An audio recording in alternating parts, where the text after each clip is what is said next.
what? I got a fever. And the only prescription is more.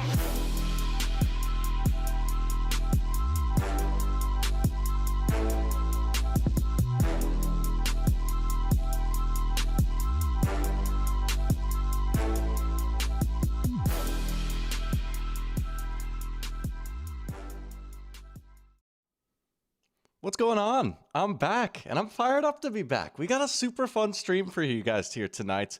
Super fired up to finally get to talking about the draft. It's April, man. It's that time of year. We've got leaves on the trees. The Masters is coming up. Mock drafts are firing off rapid fire. We've got big boards out. I've been grinding the tape, taking notes, doing my homework, and we are going to preview the 2026 NFL draft here tonight. Important distinction. Not a mock draft. That'll be coming next week. This is more so just taking a look at the class as a whole, right? We'll be going through a big board, Daniel Jeremiah's. I'll be giving some more of my in-depth thoughts on some of the prospects here, just kind of what I think about these guys overall. And then next week, we're going to be doing the Doc Mock, and that's matchmaking these guys, finding the best fits for them, team fits, right? That's where things get really, really interesting. We've done it every year, man. First round mock draft. We'll see. Just maybe I'll get a little crazy and I'll do a 2-rounder this year because I'm really starting to get a beat on this class. We'll see for sure. Maybe not. But as for right now, you guys know the drill. If you're in here, feel free to say hello in chat. Looks like we got a good crew in here already. We got Mile Marker, we got Caden, we got Jack and Eagle Eyes. It's pigskin time indeed, man. I'm fired up to be back. It's been a couple of weeks. I went on vacation, had some fun, just took a little bit of time off, got my video out, got that over the goal line. I've been grinding on TikTok too, but I'm excited to be back and do some more streams, man. We've got a lot of fun stuff planned this off season. We're in the thick of draft season right now, so it's a lot more football heavy, just hammering home these prospects and talking about all this. And there's a little bit of news to get to too, but man, yeah, it's good to be back. Monday night, that's stream night. I'm looking out my window right now and the sun is still up. Come on now, man. It's a good time to be alive right now. Let's go, baby.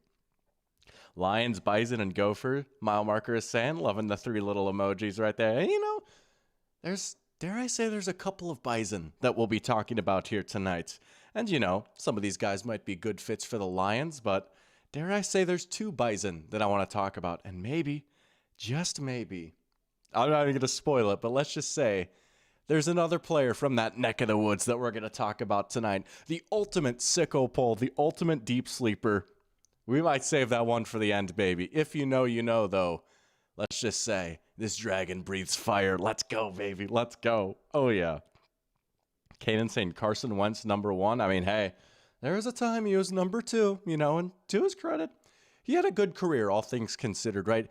Kid, just a lanky kid from Bismarck, North Dakota, turning into an MVP caliber quarterback. It was a short ride, but it was a good ride and it was a fun ride. 2nd overall pick, quarterback from North Dakota State. I mean, man, we've seen some good players come out of NDSU. We may never see a Bison get taken that high ever again, Trey Lance came close, but we may never see a Bison go 2nd overall ever again. And if I'm not mistaken, maybe someone can correct me on this.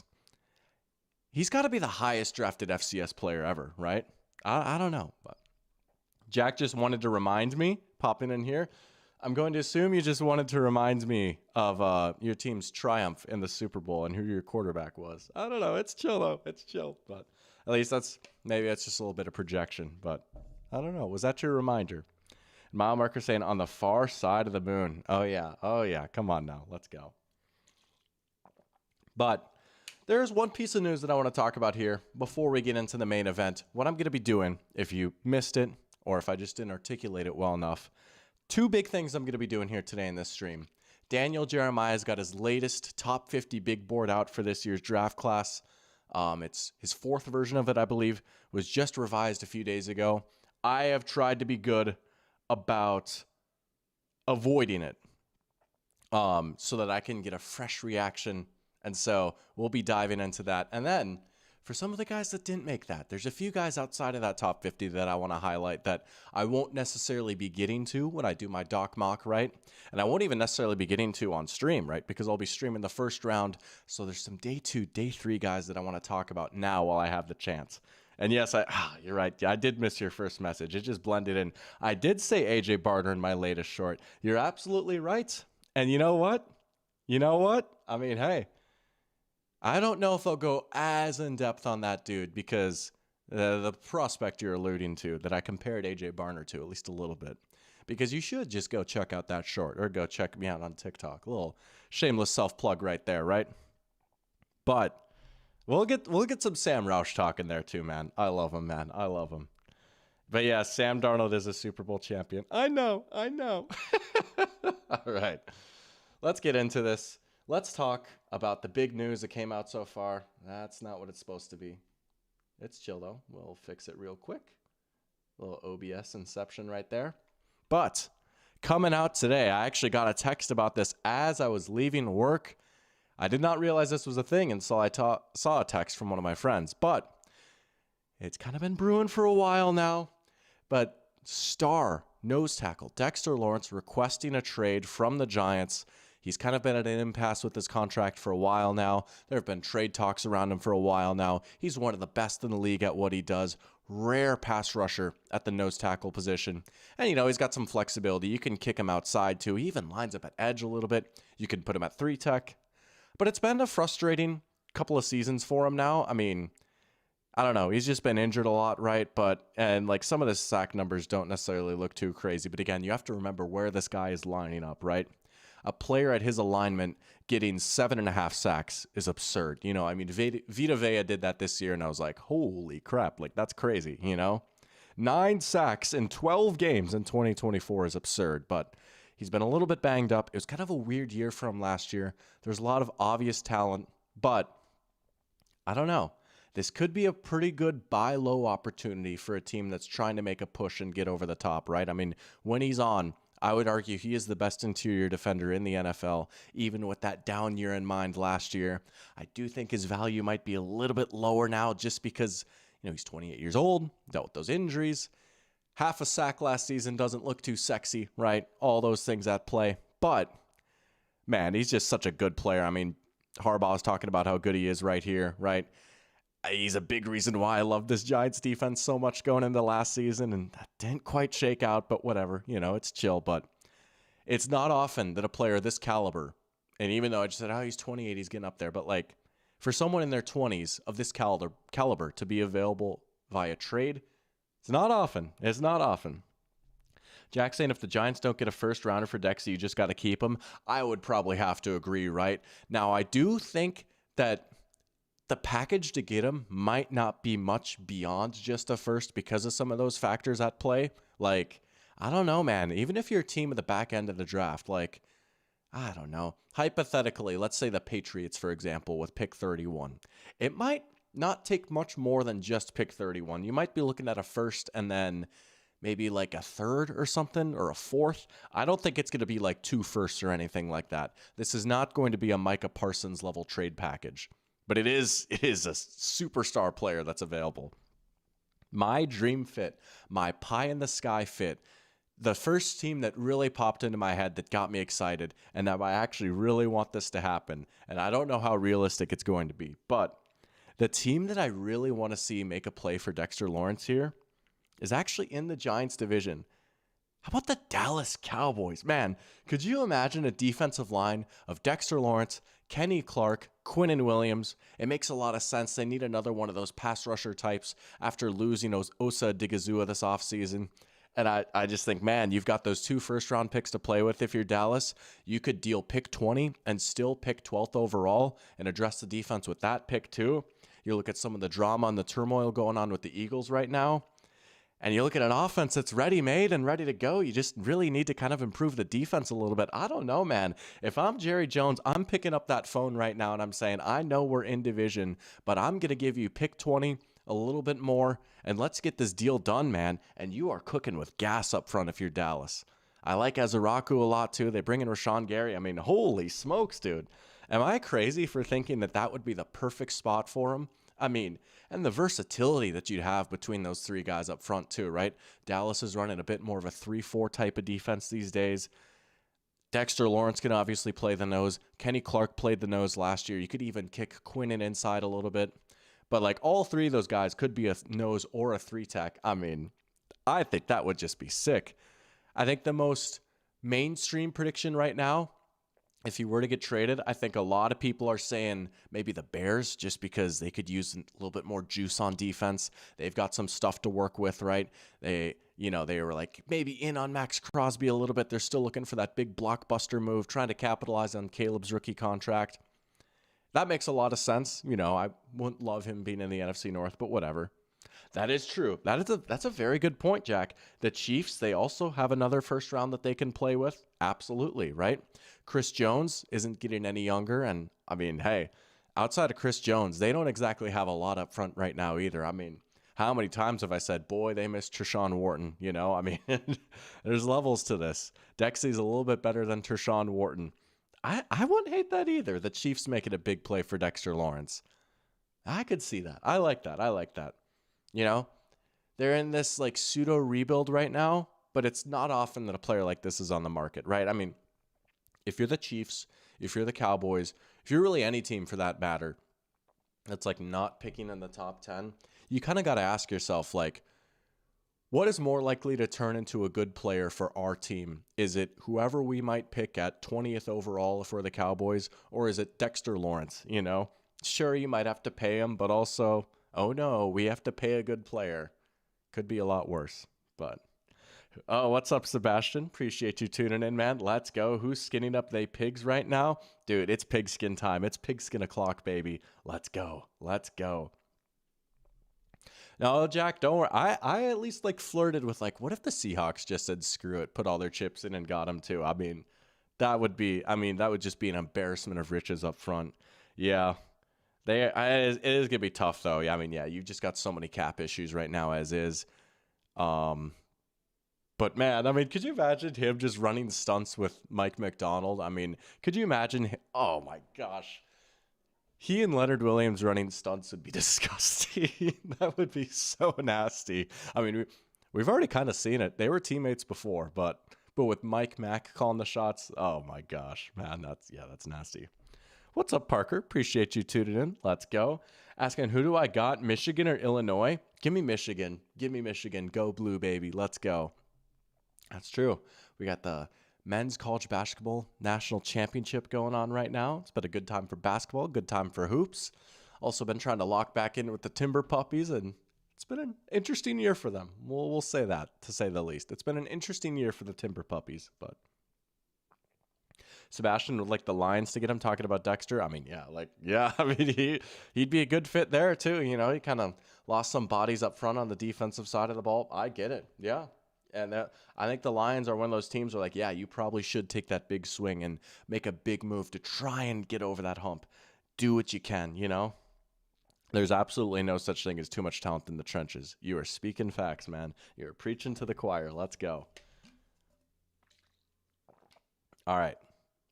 That was the big news. I mean, honestly, like, in the past couple of weeks, there's nothing else too crazy that's happened, unless I'm missing something. I mean, I guess Kirk Cousins got paid a little bit. It's kind of a fake contract. Stephon Gilmore retired. Great career.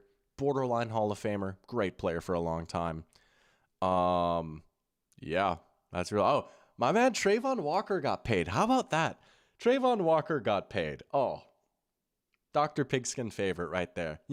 As I tweeted out, not so bad for the most forgettable first overall pick ever, is it, huh? Hey. Maybe he wasn't the worst pick in the world. Good player. I love me some Trayvon Walker. And honestly, Jaguars got themselves a pretty good deal on him. Compared to the edge market, they got a great price on him. And we know how much I love me some Trayvon Walker. Dexy to the Raiders. I mean, hey, they've been making moves all off season. Get him with Max Crosby. Beef up that defensive line. I mean, no Christian Wilkins there. That was kind of the promise that they had a few years ago. I don't hate that. Poor Max Crosby's never really had help up front either. He's never really had like a true good interior defensive lineman to like take away some, attention from him. Take some stuff off his plate. That can move me a little bit. Why did I delete Timberwolves Brazil? Oh, I didn't. I had nothing to do with that. I stand with Timberwolves Brazil. Rest in peace. Although I think they're back, at least on certain platforms, but that sounds worse than it is. But if you know, man, What a run it was for them. My Lord. Someone saved Tub Frog. Yeah, that's right. Legendary Raiders fan. Let's go. Tub Frog mentioned. You know what's funny? And I know maybe this is like weird and I'm supposed to just like act like I've been there before, but you know what? I really haven't, to be honest. This is a bit of a humble brag, but I don't care. Fun fact, Tub Frog actually commented on one of my most recent videos. It was the advanced stat video. I got a notification because sometimes like when a verified account will comment, YouTube Studio will give you the notification. And I was like, yo, I was in the bathroom. I was like, yo, Tub Frog. Okay, nice. When we're talking contracts, Pierce clears Jefferson. Yeah, sure. If contracts equals skill. Wait, there's no way Pierce doesn't make. I don't think he's making more than Jefferson. But also, the gap's not that big. The gap is not that big.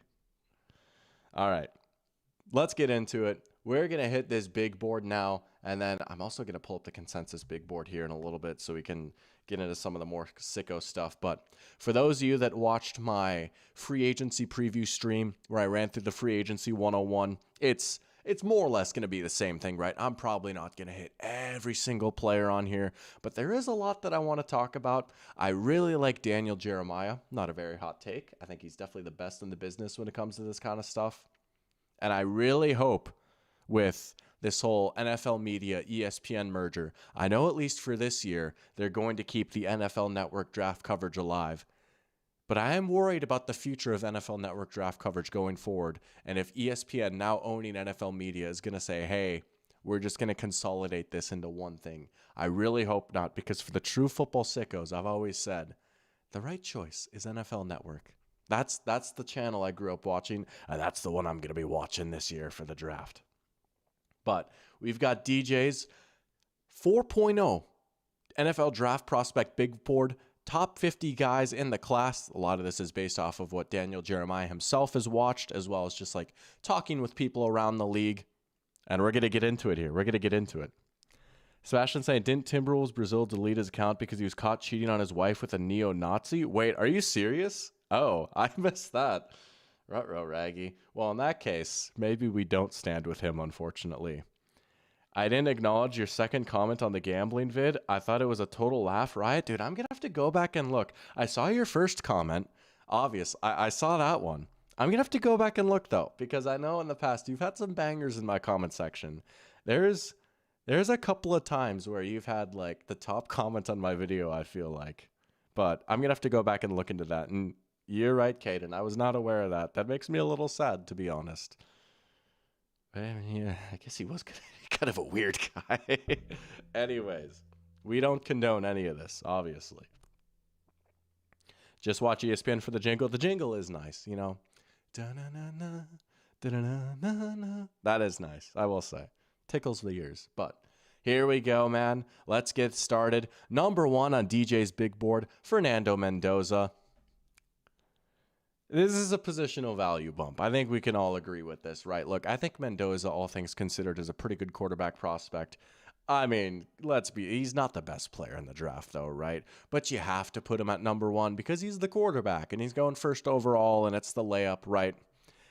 And I'm not trying to be hard on Mendoza because I do think there is a lot to like. I think he is a very different archetype of quarterback that we've seen at the top of the draft in recent years, right? He's big, he's 6'5", strong arm, he likes to hang in the pocket. He is much more of a prototype quarterback from yesteryear, you know? He's not a crazy athlete. He's not bad, but he's not some crazy mover. He's not really that great out of structure. But he runs the offense. I mean, all the cliches, right? But he runs the offense pretty well. He can make every throw in the book. And to his credit, man, he is a tough son of a gun. He will hang in some muddy pockets and fire that ball into tight windows. And he had a crazy year with Indiana. And it's not like he just came out of nowhere either, because he was hooping at Cal, too, before he transferred to Indiana. I get it. I'm not going to say this immediately ruins the big board because he's not the best player, right?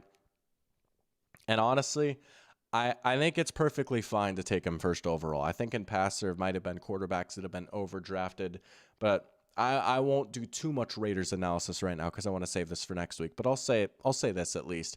If you're the Raiders at 1, yeah, go for it. I get it. I'm seeing a Matt Ryan comp right here. That's been a popular one. There's one comp that really came to my mind, and I saw a few other people say this one as well that I really, really like. My Fernando Mendoza comp, Carson Palmer. Just the way that they're built, the way that they like to win. Both like taking shots downfield. Both love throwing post routes, go balls, out routes, right? There's a lot of Carson Palmer in his game, and I think that's a good comp for not only play style, but like his ceiling in the NFL, right? I don't think Fernando Mendoza is ever going to necessarily win an MVP or be like a Josh Allen, Patrick Mahomes type of quarterback where like you're going to be a contender every year with him. But as we saw with Carson Palmer, he had a really good career, man. There's a lot of years where if you had a good enough offense around him, they were hooping with Carson out there. I think of those Bruce Arians Cardinals teams. I think of Carson Palmer to Chad Ochocinco in the mid-2000s with the Bengals. I like the Carson Palmer comp a lot, and I don't know if Carson Palmer went first overall. I think he did. He was like a top 3 pick, though, right? I like that comp a lot. Just build, play style, ceiling. We got a new Carson Palmer that just dropped. He's good, man. I like Mendoza a lot. I like his game. I think he's pretty good, Probably the biggest concern with him is there is going to be a bit of an adjustment going from a college-style offense that Cignetti ran to one in the NFL, right? You might have saw I think it was Brett Coleman tweeted it out. No, it was not Brett Coleman. It was actually Dan Orlovsky, just showing like Mendoza almost never played under center in college. There's a lot of RPOs, a lot of screens, right? A lot of the more Mickey Mouse stuff. But I will say to his credit, when he was asked to make some of those more big boy throws, right? Throws outside the hashes, throws over the middle, throws deep down the field, he answered the call. So I don't think there's too much of a concern over whether he can do it, but it is going to be an adjustment to do it at the volume that he's going to be asked to do in the NFL. But I like Mendoza a good amount. Jack saying Mendoza is definitely better, but he actually likes Ty Simpson to the Raiders more since he's more comfortable under center, which is the bread and butter of a Clint Kubiak scheme. I at least get what you're saying. Me personally, well, yeah, you said Mendoza is definitely better. Yeah, so I think the gap in talent between Mendoza and Simpson is enough where like you can justify and be like, okay, he's going to learn. Caleb Williams had a bit of a learning curve too. Drake May didn't play under center a lot, and he's in a Josh McDaniels offense now. There is certainly plenty of cases of it working out, but there might be a bit of a learning curve. And I mean, hey, like if you're the Raiders, you just signed Kirk, like they might actually be for real about not playing this guy right away. Which NFL team is going to draft Cignetti? I mean, we'll see if that man leaves ever, dude. Well, I mean, he's very college coach coded, but what a legend. I got to say, you got to tip your cap to it. Let's go, man. No, the Jets do not have the first overall pick. They do have the second overall pick, though, and they've got a lot of options there. I stand with you, said it. You can think of another first overall QB whose draft comp was Matt Ryan. Is it Jared Goat? Because that was a solid comp for him. Yeah, there you go. Appreciate you tuning in, Sports Gambler. What's up, man? Saying, Mr. Pigskin, I know you have your Doc mock to predict the draft. Should we collab on broadcasting both of our mocks? You have your Croc mock for dictatorial draft decisions. Let's go. Yeah, I saw your DK comment. That's awesome, man. Hey, shout out King K. Rool, the Goat Smash Ultimate character, right? Hit him with the tummy emotes. Yeah, I'm such a Donkey Kong casual. I'm assuming that's a King K. Rool type of reference, right? Like, is it like the Croc Kingdom or something? But yeah. All right. Anyways, that was 5 minutes on Fernando Mendoza. We're going strong, folks. Number 2, we've got Jeremiah Love. He would probably be my number 1, right? And honestly, I think if you had to ask Daniel Jeremiah, or most people who make these big boards, deep down in their heart of hearts, look, I just said a lot of nice stuff about Mendoza. I think we all know that Jeremiah Love is a better player than Fernando Mendoza, right? Who's better at playing football? Come on now, let's go. The fact that a running back is number 2 on a big board should speak volumes about how just how good of a player this guy is. I mean, man, like, I think you put him up there with Bijan, with Genty from last year as like one of the best running back prospects that we've seen in recent memory, right? I mean, I might even say that I like Love a little bit more than Genty. He just offers a little bit more of that extra gear in the open field. He's just so hard to bring down. He's got jukes on jukes on jukes. He can hurdle guys, and he's not afraid of contact either. You will see him lower his shoulder when he needs to. He's good at the goal line. He runs through guys. He shakes guys off. He's a phenomenal receiver. He's got a nice complete route tree for his position. He's got great hands. He's a confident hands catcher. And he's pretty good in pass protection too. I mean, he's a true 3-down back in that he excels at all three aspects of what makes a good running back: running, receiving, and blocking. He's really good, man. I mean, whichever team gets him, you're looking at a guy who I think he could be like a 2,000 yards from scrimmage type of guy where you're looking at like maybe 1,400 rushing yards and 600 receiving yards. He is a weapon, dude. I mean, I think he's the best player in the draft. I think a lot of people would say that. And there's always going to be discourse of just how high you can draft a running back. I don't know. As I always like to say, don't you just want good players on your team though, right? I talked to a lot of Falcons fans, and like some of them have lamented like, oh, if Jalen Carter was right there and we took Bijan. It's like, yeah, but like, I don't know. Isn't it nice having Bijan on your team? Like, how much of a different spot would you really be in right now if you had Jalen Carter versus Bijan, right? If you had Jalen Carter, you might be like, yeah, the defense is a little bit better, but then you'd be saying, well, I wish our offense was more explosive and we had more big plays. It's like, like, yeah, I don't think you can draft this guy too high. Jack is saying that his dream fit is the New York Giants, talking about Love and Scat. No, I think that would be awesome. Yeah, I could totally see them doing that at 5. And I don't think he makes it out of the top 5, especially when you look at how some of these other teams in free agency have behaved. Teams that might need a running back, a lot of them ended up just signing a guy instead in free agency. So I think the Titans could be a spot to watch at 4 too. I think the Commanders, that low-key might be my dream fit. Jeremiah Love to the Commanders. I know I said before, like, yeah, they might have bigger fish to fry, but also Jeremiah Love, Jaden Daniels. Yeah, I could get down with that. That would be pretty fun. But he's the total package. He's awesome. Yeah. And as a little added bonus, he's not really coming into the NFL with a lot of mileage on him, right? Notre Dame did a really good job of managing his carries. They also had another really good running back in that backfield, one who might actually make this top 50, Jadarian Price, right? So it's not like Love got ran into the ground and you have like injuries to worry about and stuff. He's coming in fresh and ready to roll. Yeah. Giants could get their own Sonic and Knuckles? Yeah, that would be pretty nice. Do you think you have to worry about the durability of Scat? I mean, yeah, you have to worry about that a little bit. But when they're out there, that would be pretty fun. I've seen Doc's tongue far too many times from him smacking his stomach. There you go. One more tongue right there. I don't show off that tongue very often, right? I ain't giving out tongue for free. Okay. We're back, man. Live streams are back, baby. Let's go.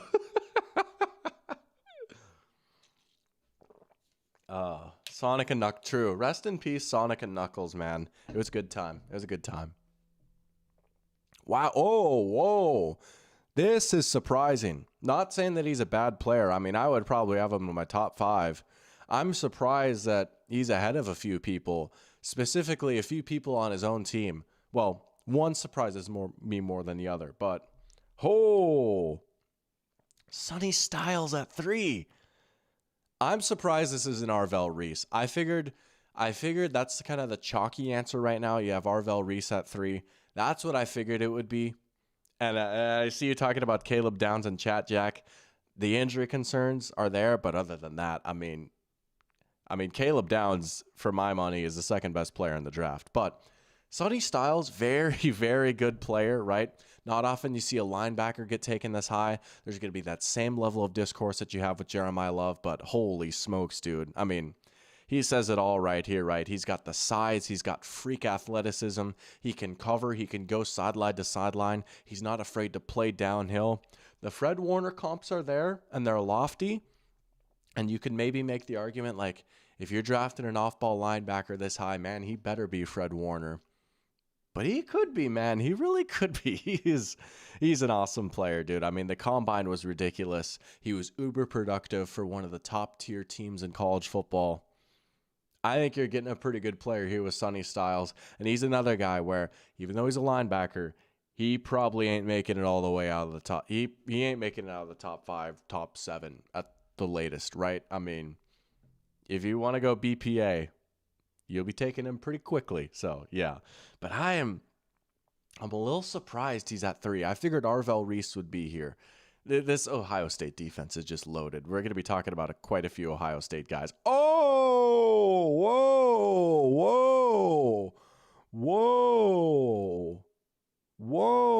Okay, this genuinely shocks me. Okay, here's a player that I've been waiting to talk about for a while now. And I want to, as I always like to preface, I'm not trying to be mean here because I'm sure he's a wonderful man. And I totally see the upside with this. I'm going to be completely honest with you, though. If we are talking about some of the guys that are going to be taken high in this draft, we'll say even just like amongst all first rounders, but especially amongst people taken in the top half of the first round. Honest to goodness, if you had to have me pick one player who I think is going to be a bust, it's probably David Bailey. I am definitely the low man on David Bailey. There's just a few concerns that I have with him, and I do think there's maybe a little bit of projection at work here, and I do wonder if he's going to be quite what people think he's going to be in the NFL. So, first and foremost, I always like to say I can be a bit of a snob when it comes to edges, right? Hey, defending the run, big deal. I just retweeted a Nate Tice tweet. Wow. Try saying that 5 times fast. I just retweeted a Nate Tice tweet from earlier today talking about how run rates are up in the NFL right now. Run success rates are up in the NFL right now. Running the ball matters so much. All these teams coming out in heavy personnel. And he says all that and says, don't let people try and tell you that defending the run doesn't matter when looking at edges. And if we're going to keep it a buck, man, David Bailey really struggles in that aspect of the game. And I will say, to his credit, you know, he tries. Look, he tries and he'll make some splash plays, but he also gets digged out of the run game a lot. He gets on his back a lot too, you know?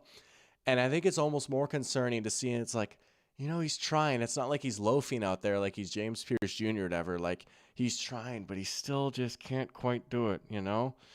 And I don't know. So right from the jump, right? I mean, that's, like, truth be told, like, that's a big reason why I was lower on James Pierce Jr. coming into the draft last year. And even though he had a good season rushing the passer, like, if you go back to the Pigskin Awards, James Pierce Jr. wasn't in my short list for Defensive Rookie of the Year. It's because, like 45% of the plays, he's like a negative, you know? I think we could be looking at the same thing with David Bailey. So already the margin of error is kind of smaller. Like, you could say, hey, like, he's such a good speed rusher. If there's one guy from this class that has like 16 sack upside, it's him. And that's true. And I think that's fair. But also, man, he better be getting 16 sacks, because otherwise, like if he's not like an elite pass rusher, like, do you really want him out there all that time? Like, then you're looking at like a rotation guy, a role player, you know? Like, there is a bit of a margin of error for that. And I do also think when it comes to him rushing the passer, a lot of it is really just, I'm going to be so fast off the line of scrimmage and blow by this guy, and if I don't win instantly, then I'm not winning, you know? Like, I don't know, dude. Like, if he doesn't win instantly, he doesn't really have a good counter punch right now. I just don't think he has a crazy deep bag. And so I almost wonder, like, what I was worried about with Mike Green last year is like, dude, he just kind of like clowns on these college kids. And then, like, if it doesn't work, it doesn't work, you know? Get him against Lane Johnson. I don't think he's just going to be able to run the hoop like he did in college. I don't know. Some team is going to take him high, right? I get it. And again, it's not to say like, oh, he's horrible, he shouldn't be a first rounder. But I'm sorry, man. 4 is crazy. You're telling me he's a better player than Arvell Reese? You're telling me he's a better player than Caleb Downs? I'm sorry, man. I can't get down with that. I don't think he's the best edge in the class. And we'll get to Bain in a second, but I'm a bit lower on David Bailey. That's what I'll say. I would be a little weary of him. There's a team that I have in mind for him for my mock draft next week already that, like, if he's going to go somewhere high, honestly, I feel pretty good about this spot. But, 4. I don't know, man. I don't know. Just not my cup of tea, personally. Not my type of player. And I do have concerns about, can his game really translate? Can he really dominate the same way that he did in college and the NFL? He's going to have to get coached up a little bit more, I think. But some team is going to see the upside and they're not going to be able to help themselves. Sure, I get it. Sometimes it pays off, right? Jason Pierre-Paul had a good career. It happens. So we'll see. We'll see. Probably won't say that if the 2025 Super Bowl champion Giants drafted him. Oh, the Giants. Nah, bro, they don't need him. They don't need him. They've got plenty at edge right now, you know. I picked Puka to win OPOY. The Pigskin Awards have no merit. You know what? I stand by my decision, and I hope that that young man gets the help that he needs, because it's been a tumultuous offseason for him, and I fear that he might be doing the Antonio Brown speed run. But to his credit, maybe he's finally getting the help he needs. So he's such a good player, right? Get your head on straight, young man. Come on. Come on. Get your head out of the mud. What are you doing? What are you doing? Appreciate you tuning in, Reese, saying, hey there, doctor. What's going on, man? We're talking draft right now. Just finished up my thoughts on David Bailey. Not particularly high on him, but you never know, right? The upside is at least there. He's a very boom or bust prospect. That's what I'll say. I think he's a big swing. I have a lot of concerns about him, though. I don't know, man. If I'm the Cardinals at 3, like, no. I've seen like reports of the Cowboys trying to trade up to 3 to get him. It's like, what are we doing, man? You don't need David Bailey. You don't need to be giving up picks to go get David Bailey. It's okay. It's okay. They have no merit. I want to keep my live streamed war crimes under wraps so no people don't find about it. Hey, we are trying to do the opposite of keeping these streams under wraps, man. And that's actually one thing that I've been trying to make more of an effort to do. So I might as well just say this now. I don't know how I didn't think about doing this before, but if y'all are new, first of all, thank you for checking out the channel. Appreciate it. And welcome to the streams. You know, we try and do one of these every week. Sometimes I take a break here and there, but more or less one stream a week. Usually go live Monday nights. You know, when it's more in the thick of it of football time, we're doing stuff like talking about the draft, or we had free agency. And then, you know, during the summer, that's when we get real fun with it. And we just like play games, do quizzes, hypothetical thought exercises and stuff like that. And then in season, we're talking ball. But yeah, man, you should check out the streams if you're new, right? I mean, you're in here right now. If maybe you're watching it later, keep your eyes peeled for the streams, man. The streams are a lot of fun. So I know we got a lot of people from, well, maybe we got some new people from the video, maybe, but yeah. Swordfish something. It's hard to read your name. I'm just going to call you Swordfish if that's cool. He's a Giants fan and he has no idea who they're going to draft at 5. There's so many options. Dude, they're one of the teams that's stressing me out right now, and I'm thinking about how my mock draft is going to shake out. A lot of different ways they could go, which in some ways I think is kind of freeing, you know? They're in a good spot at 5, though. I think they're in a pretty good spot at 5. I know, Jack, dude. You're telling me, man. You're telling me. Like, Caleb Downs is no. Like, and I like a lot of these Ohio State guys, but yeah, man. Come on. Come on. What are we doing, man? Yeah, I'm with you. All right. Number 5, Arvell Reese. This is who I thought was going to be up at 3. I think if you had to ask around right now, if you just looked around right now, he's kind of the chalky pick to go 2nd overall to the Jets. And I can see he's a player that I like a lot, but with some caveats. Here's what I'll say. Here's what's interesting. Daniel Jeremiah has him listed as an edge.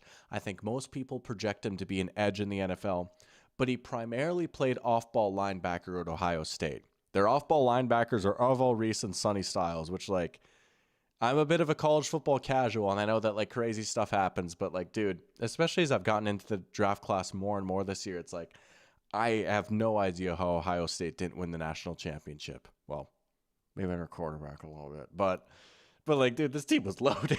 They were insane, you know? But here's what I'll say about Arvell Reese. I like him a lot, and I can see the vision with trying to put him at edge because he's super explosive. He occasionally would line up off the edge at Ohio State, and you saw a lot of flashes as a pass rusher. There was so much discourse on Twitter about, like, his bag drill that he was doing, and his bends didn't look too great. But, like, you can turn on the tape and pretty easily find instances of him getting good bend in like actual in-game situations, right? But I will say, like, I think the thing, like, do we really need to instantly turn him into an edge, though, right? I get it worked with Micah Parsons, but it doesn't work every single time. Like, why can't we just let this guy be a unicorn? Why can't we let him be like a unique do-it-all type of piece that you can move all across the defense, you know? I'm seeing this comp to Jalen Walker, who was a player that I loved from last year's draft. And I think it was just like disappointing seeing Jalen Walker only line up at edge last year. It's like, you could put him off ball. It's okay. You can drop him back into coverage every once in a while. You can blitz him from the Mike position, right? You can double mug with him. You can do all these creative things with him. I can't remember who it was. Some draft analyst. It might have been Connor Rogers. But they were saying, like, honestly, in a perfect world, Arvell Reese should be playing an Edgerrin Cooper-like role, like what Edgerrin Cooper did with the Packers last year. And it's like, yeah, I kind of agree. I think that's the best case scenario for him.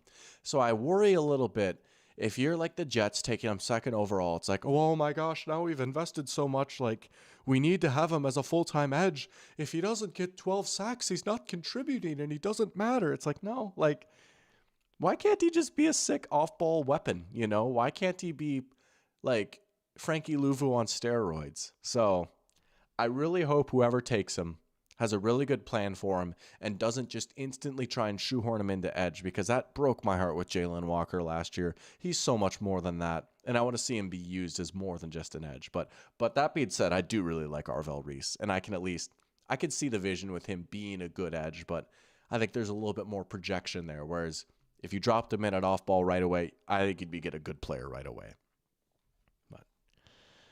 Sebastian has been clamoring for Smash Ultimate Ball Talk for a year now. It's maybe. I do have a few open spots in my stream calendar. I will say, I may have to repurchase my Nintendo Switch online services, but I don't know. I think I could be talked into that. That could be a lot of fun. It's been a minute. It's been a minute since I've played Smash in general, and I think someone else was talking about Smash in chat earlier, and I missed. Oh, you're talking about the sports gambler. Is Mahomes with the remote bomb? Link is the way to go in Smash? I've used Link a little bit before. I personally am a Samus main myself. And a little bit of Cloud, a little bit of Mr. Game & Watch. All right, you've talked me into it. We'll do Smash this summer. How about? Maybe a little Smash summer. But yeah, we could make that happen. I know a few people have been asking for that. And honestly, that could be fun. It's been a minute since I've picked up the sticks for Smash. Get back, just get my tail kicked online. That'd be fun. Maybe, yeah, we can make that happen. 99% of gamblers stop trying to convert their prospects to edge right before they become Hall of Famers. So true, man. So true. The the little diamond miner meme, right? Yeah. Jack won 2 Smash tourneys before, so he won't ruin the fun. Dude, that's actually so sick. I genuinely say this with like all love in my heart. Like, I'm jealous of you, dude. Like, I've tried to win Smash tournaments before and I have not won them. So that is awesome, man. Ups to you. Let's go. Kaden saying F Samus. Oh, come on now. Samus on Super Mario Galaxy. Good night. Good night. Achilles Exploders in here. Appreciate you tuning in. Good to have you back. As a Titans fan, he's praying for any god that we don't take another first round O-line for the 3rd time in 6 years. I do think this might be the year where you don't. I think you might start to feel a little bit better about your offensive line. I think you might finally go elsewhere. I think you might get your wish. All right, we got to keep it moving. It's 8:44 and run. Prospect 6. All right, Carnell Tate. I love Carnell Tate. He's my wide receiver 1. Comp that I like a lot for him. I'm going to steal this from Nate Tice, but whatever. Reggie Wayne, but maybe the ability to dunk on people just a little bit more, right? He is the prototypical X receiver of the class. He's a guy that you can just plug and play on the outside. A lot of teams need that. You know, I talked about it with Tetaroa McMillan last year. Like, not only is he a good player, but he fills an important role that is becoming a little bit harder to find these days. He's awesome, man. I mean, his highlights are up there with anyone. He's a good, refined route runner. He's totally that guy that I can picture in an offense being the isolated receiver and running a backside dig and getting like 12 yards. Like, yeah, he's good, man. I think he's going to be good. Ohio State, wide receiver U, they've produced a lot of great pros. I don't know if he's going to have the ceiling of like a Jamar Chase or anything, but I'm perfectly cool with taking him with a top 10 pick. There is a team I really, really, really want to get him, and we'll talk about that next week because I think it's going to happen in my mock draft. But there is a team that I really, really want to get him. And if they do, I might be saying some stupid stuff about him because, oh, he just fits perfectly. And we could be cooking with gas if we drop him in there. But we'll have more on that next week. But yeah, I love Carnell Tate. Immediate T. Higgins on your team? Absolutely. I think in a perfect world, he's a high end number 2. But I think he could be a 1. I just don't think he'll be a game breaker like a Chase or a Jefferson or a JSN. You know what I'm saying? But he's good, man. I like him a lot. I do think this is a pretty good receiver class, and we'll get to some more of the receivers in a little bit. I will say, I think the more I've watched these guys, the more Carnell Tate has kind of separated himself from the pack for me. He's the guy that I feel the best about. And some of these other guys, while I might like aspects of their game, there's also very real concerns about a lot of them too. But I do like me some Carnell Tate.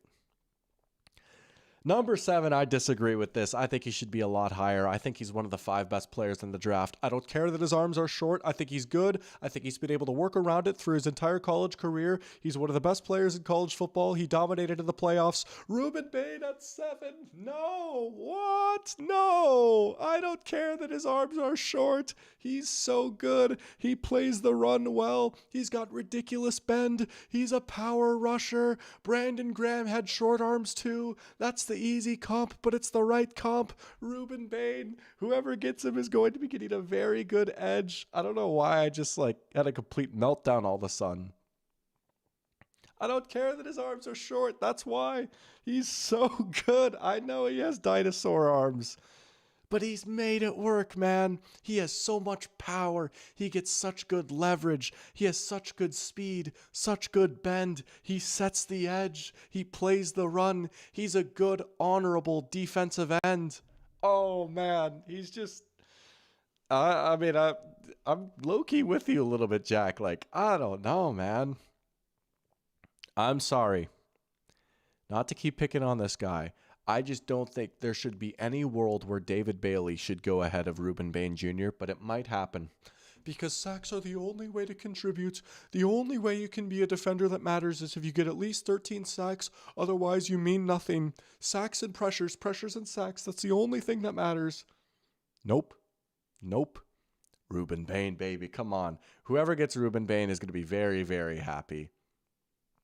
I mean, low-key, if I was the Jets... I wouldn't hate if the Jets took him at 2. I think he's one of the few actual true blue chip prospects in this class. I think if you want to look at blue chippers, talking about guys that would go high in pretty much every draft class and would be like a top 2 or 3 prospect in every single at their position in every single class. You're looking at Ruben Bain. I think you're looking at Sonny Styles, Jeremiah Love, and then Caleb Downs. I think those are the true blue chippers in this class. There's Caleb Downs at 9 at least, but son. He's not even the top DB. Set the Edge reference. Great channel right there. Shout out Set the Edge. Love their stuff. Let's go. Sports Gambler says, I actually think the short arms don't matter at all because he's moving forwards.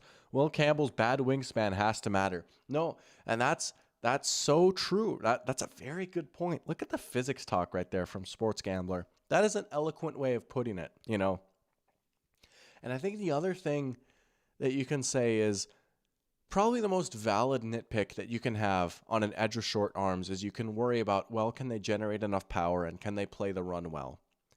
But I mean, I'm sorry, that's clearly not the case with him. You really only have to watch him play for 3 minutes to be obviously this guy has power. Obviously this guy can play the run, right? He just finds ways to get leverage in other ways, right? And he converts speed to power so well, maybe he gets there half a second later because his arms are shorter, but when he hits you, you're getting hit by a Mack truck.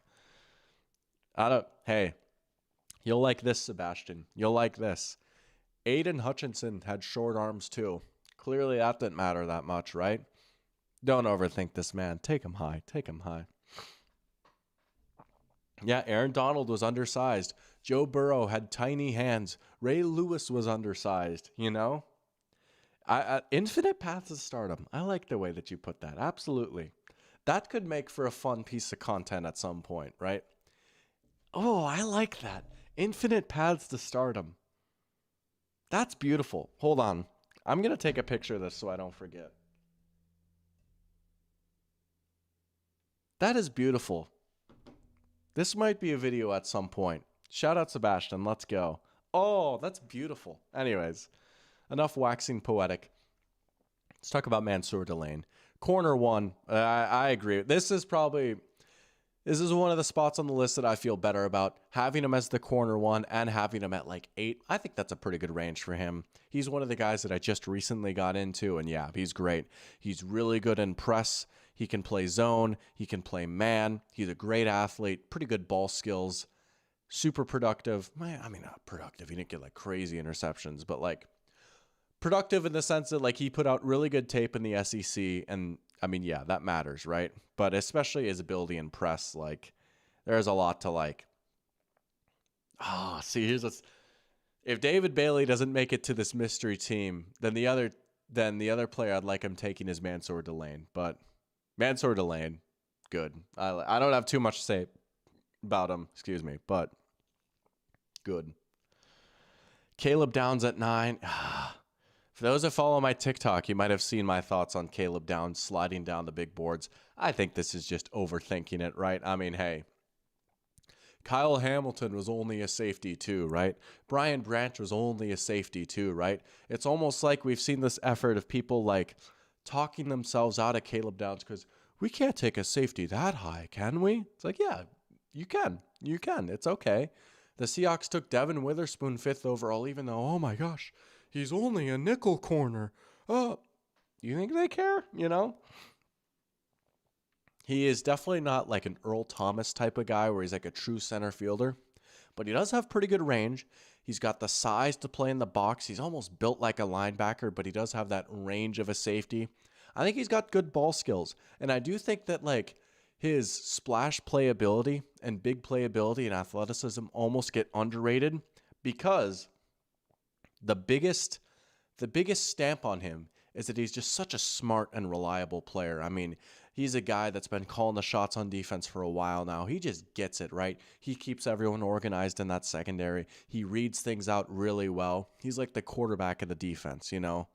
So when you have that and he's like a dependable tackler and he's been a good player for a while, I almost think sometimes there's this fallacy of like, well, he's smart and he's good and he has a high floor, so like he can't also possibly have a high ceiling too, right? Like, that'd just be too good to be true. It's like, no, I think he does have a high ceiling.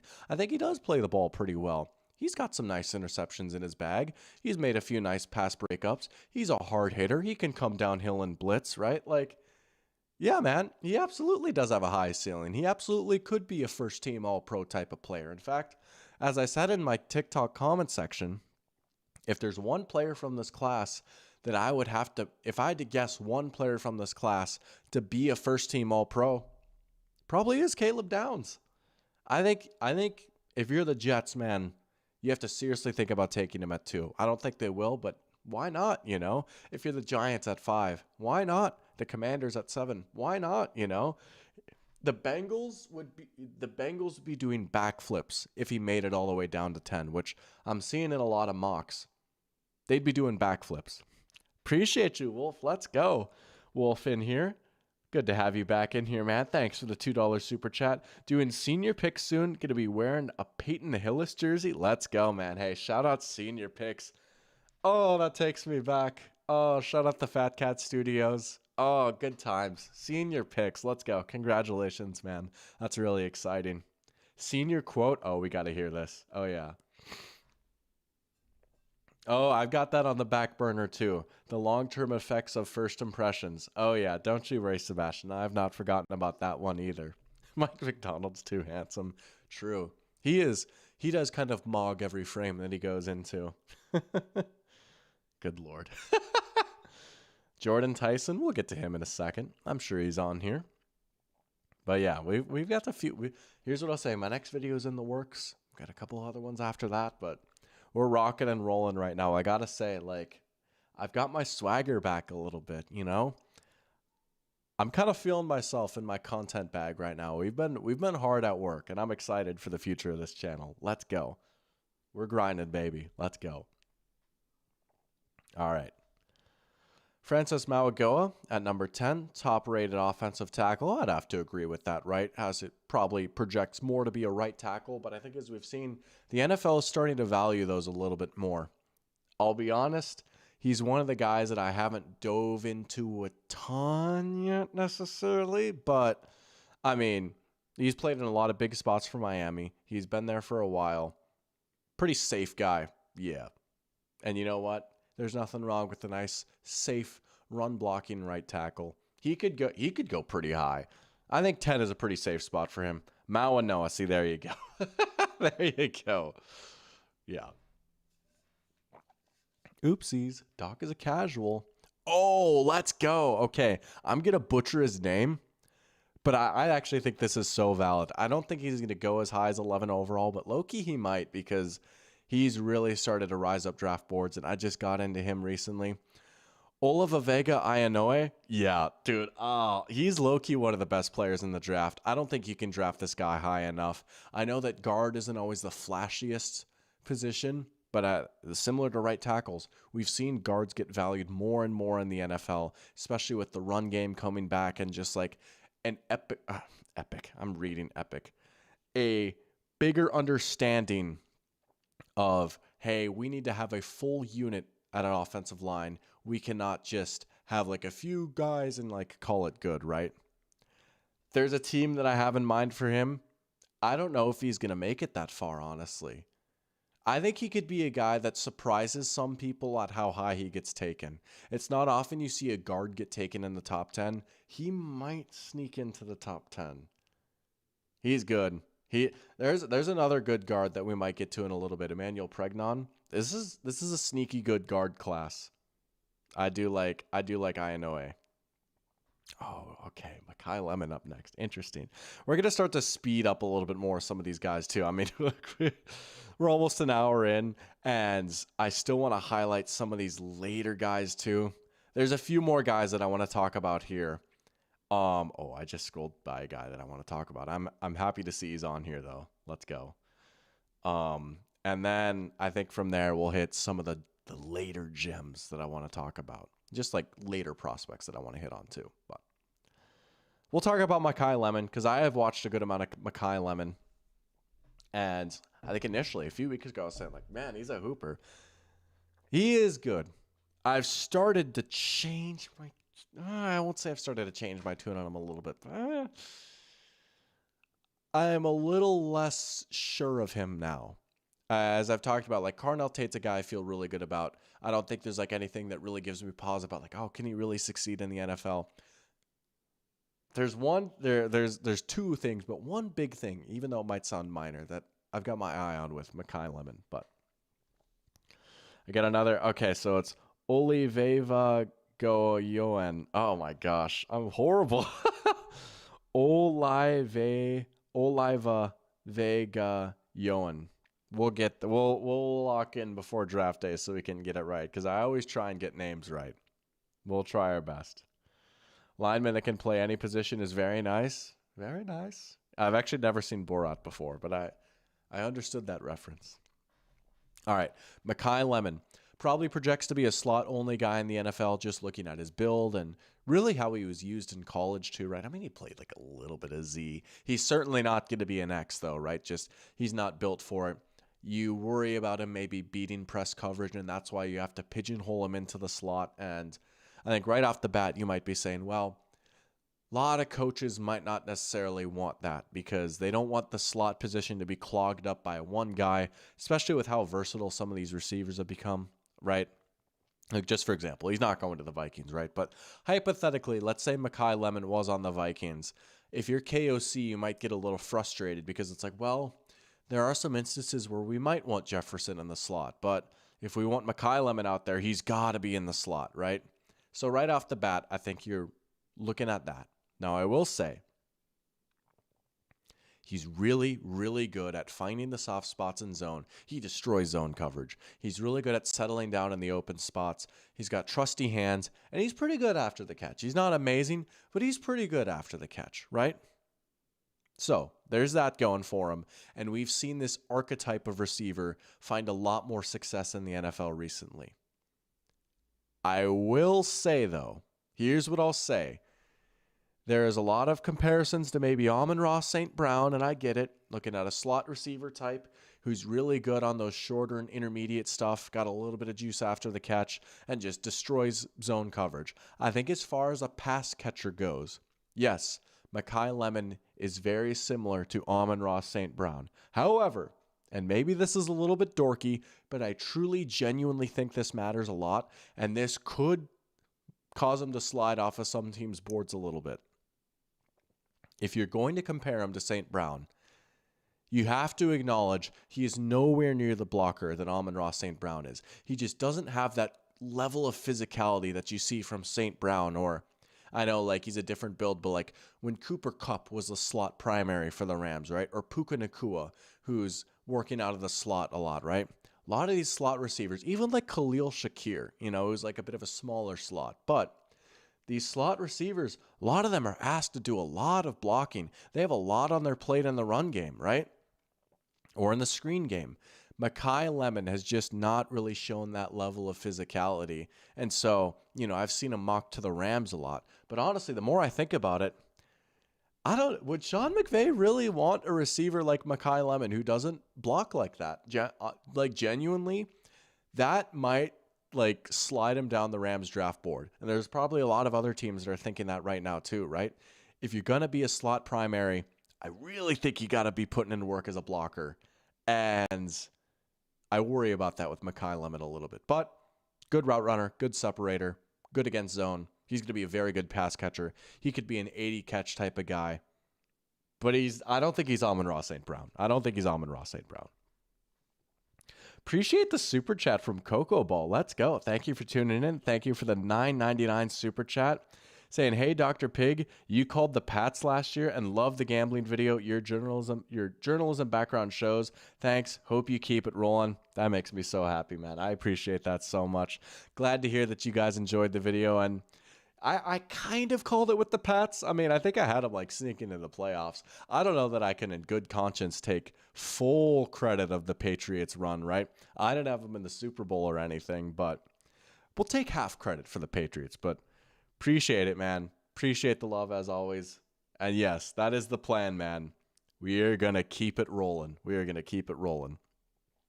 Makai Lemon can fall to 32. That's fine. I mean, hey. JSN showed a lot as a Z last year. That could work. I don't think he's fallen to 32, but I don't know. Going into this process and after watching one game of Makai Lemon, I'm like, yep, he's such a Ram. He's going to be awesome. Now it's I don't know, honestly. I don't know. All right. Sorry, Spencer Fano. We're going to skip over you.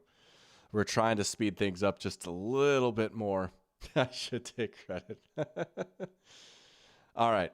Kenyon Sadiq, top tight end in the draft class. I would agree with that. I do think that he is a little bit better of a blocker than I thought he would be, and that makes me feel a little bit better about him.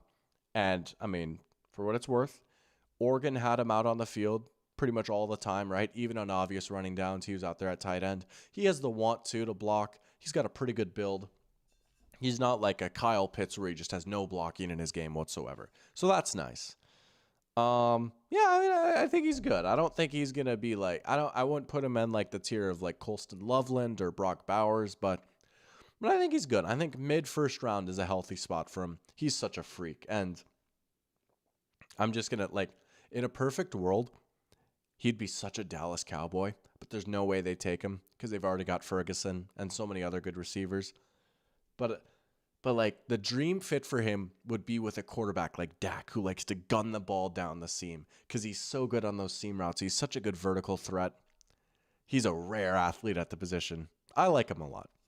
But true, they locked in after they heard me talking about him. All right. We're rolling a little bit more because, again, we got to get to some there. Unironically, look, Spencer Fano's cool, right? He's got experience. He was a 3-year starter. Here I am talking about him anyways. Might project to be more of a guard. He played tackle, though, too. He played both tackle positions.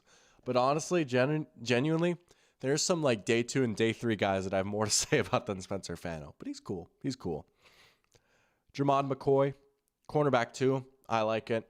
A little bit of an upside swing. Struggled with injuries, but he was phenomenal in 2024. Also had a nice pro day, which doesn't always mean everything. But it was nice to see him back out on the field after not playing and like showing that he's still a great athlete.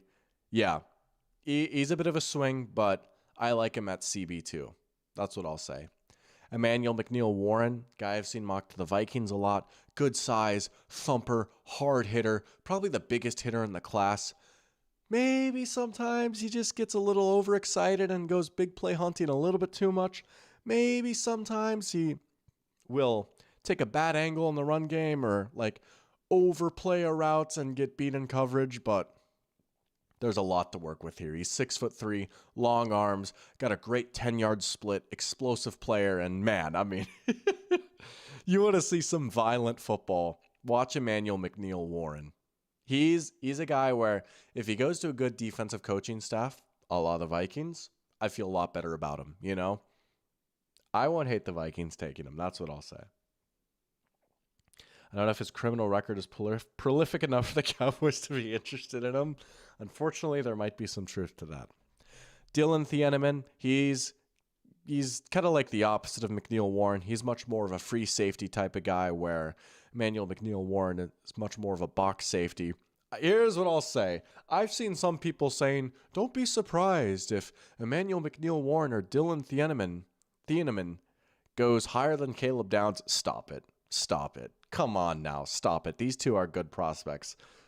We don't need to do this, man. Stop it. But just because I'm a Vikings fan and it's always all about me, if I had to pick one safety for the Vikings to get between these two, I would rather get McNeil-Warren. I think he has a higher ceiling, and I love his brand of football.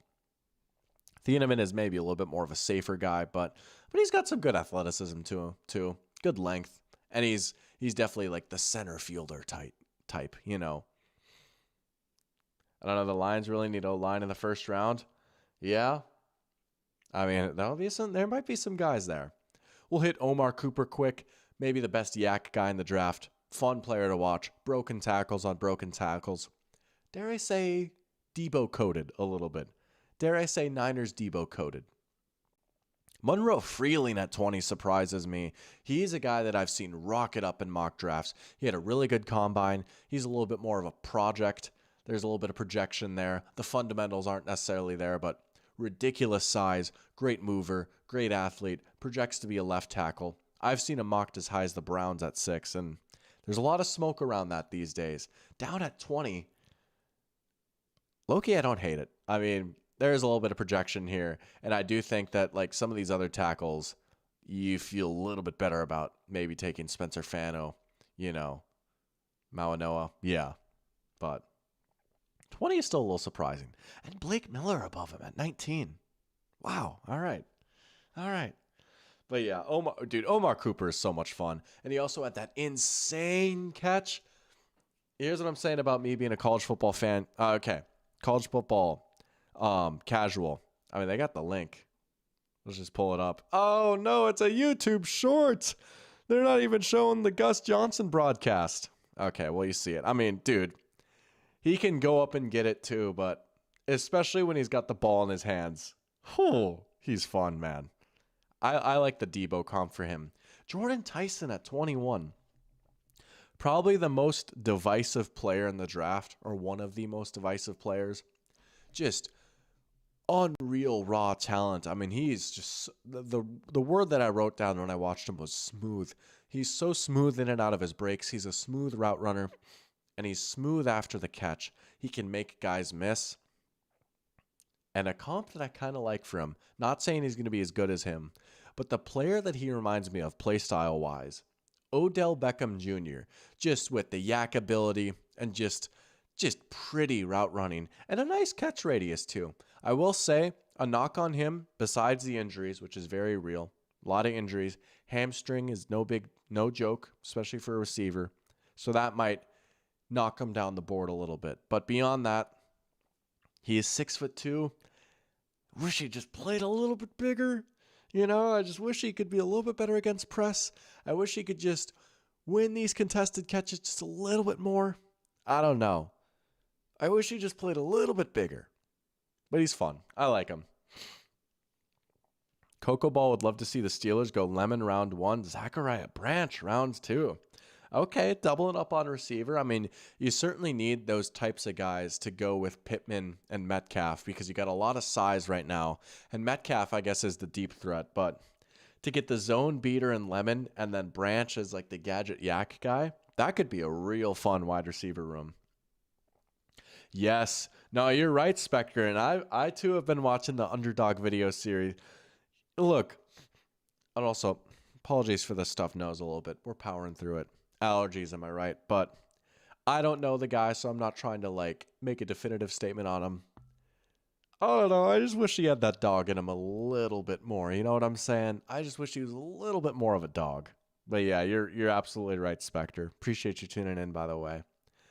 Mesidor at 23, old, fundamentally sound, maybe a capped ceiling, but a lot of coaches are going to like this guy. Caden Proctor at 22, project, huge, fast, but struggled a little bit in pass protection this past season, right? Maybe some stuff to clean up. He is raw.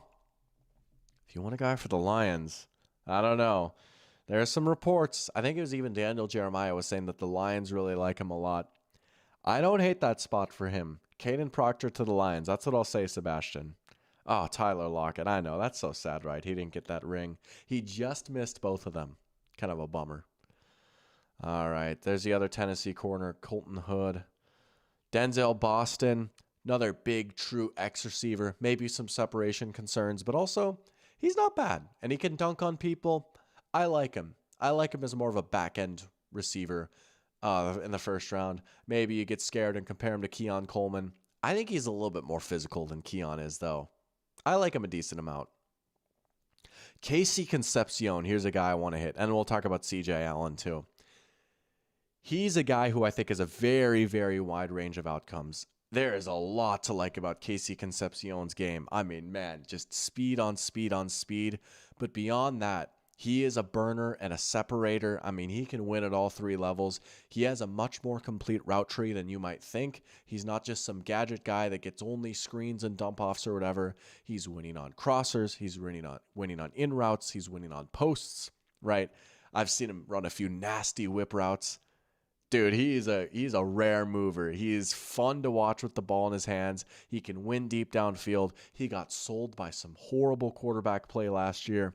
And he offers a lot as a return man, too, which I really think matters more, especially with the dynamic kickoff, right? You're seeing more returns. Having that nice return man means a lot. I mean, Jack, you can probably attest to this with Rashid Shaheed.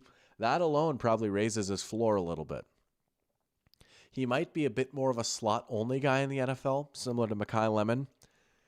But he has that extra gear that Lemon doesn't have. He's maybe not quite as refined of a route runner as Lemon is, so it's really pick your flavor.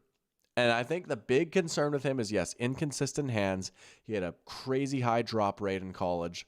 Some of that is concentration drops where he's just too focused on what he can do after he gets the ball in his hands, trying to turn upfield too quickly. I will say, and I'm not a receiver coach, but one thing I did notice too is sometimes he kind of claps at the ball a little bit. He's not the smoothest hands catcher ever. So there's a little bit to clean up in that department. I don't know. I think I might have him higher than 29, and I sure think he's going to go higher than 29. He's another guy who you could really be surprised come draft day just how high he goes. I like him a lot, man. Low-key. There's a team I'm thinking about mocking him to, which it might be stupid, but also dude, it could be so sick. I like him a lot.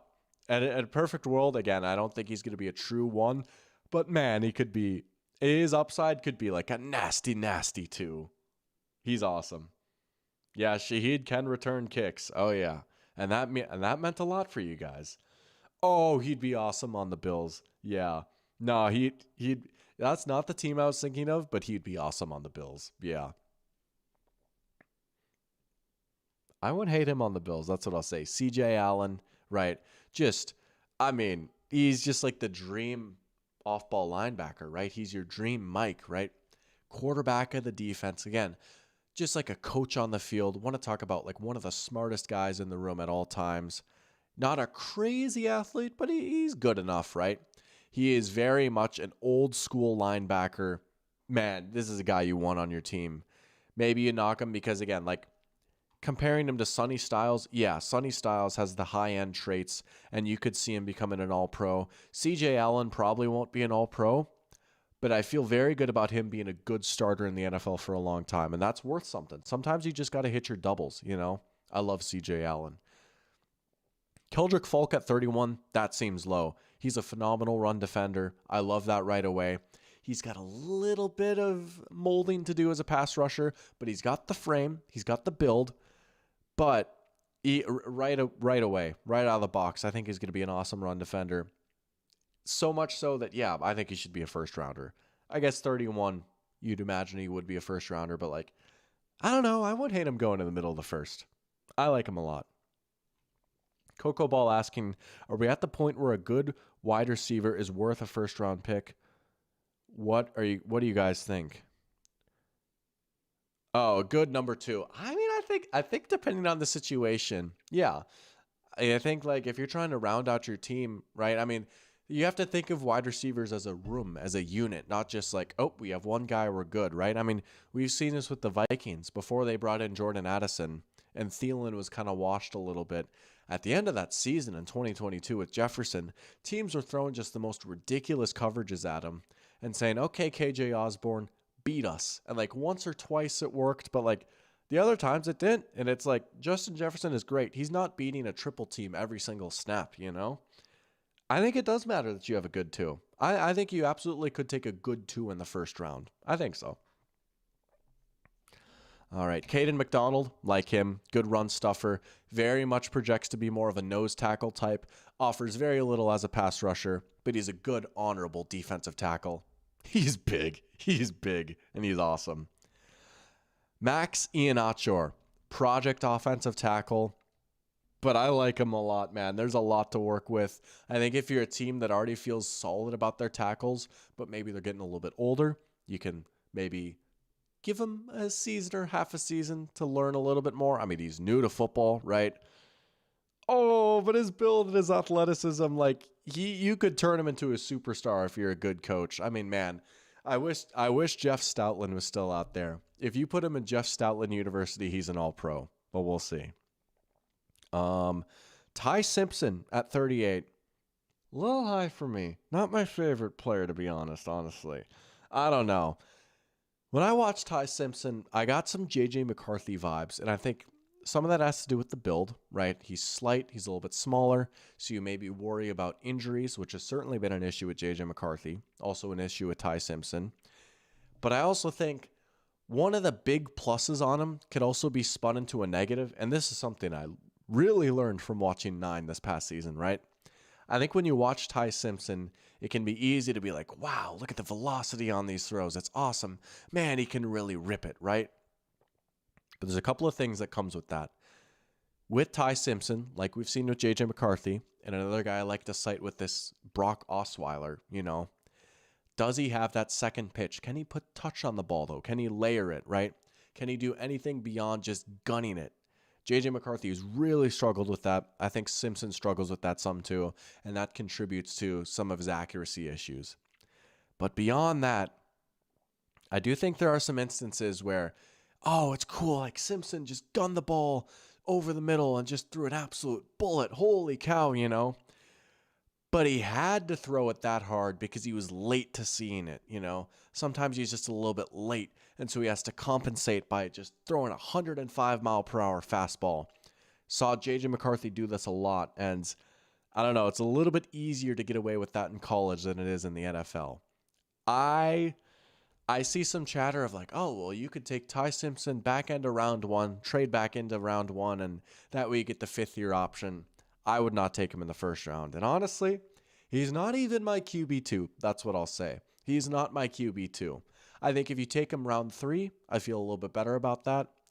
There's another SEC quarterback that I don't even know if I would take him in the first round either. But if you're looking at like second round, like, let's see. If you're like the Cardinals, I would rather have Garrett Nussmeier than Ty Simpson. I think Nussmeier is a better player.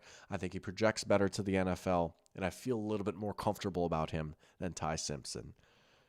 And Dan Orlovsky, he will try and tell you Simpson's the best quarterback in the draft class. I don't believe it. I'm sorry. I don't believe it. Spectre saying taking a QB under 215 is scary. I'm with you, dude. And I've learned that lesson the hard way. I mean, they got to stay on the field, you know? Jadarian Price, good, solid back, right? A lot of coaches are going to love him. He doesn't have the explosiveness that Love does, but he offers a lot as a blocker. Good downhill runner, good vision. Yeah, he probably is running back 2 in this class. It's not a great class outside of Love.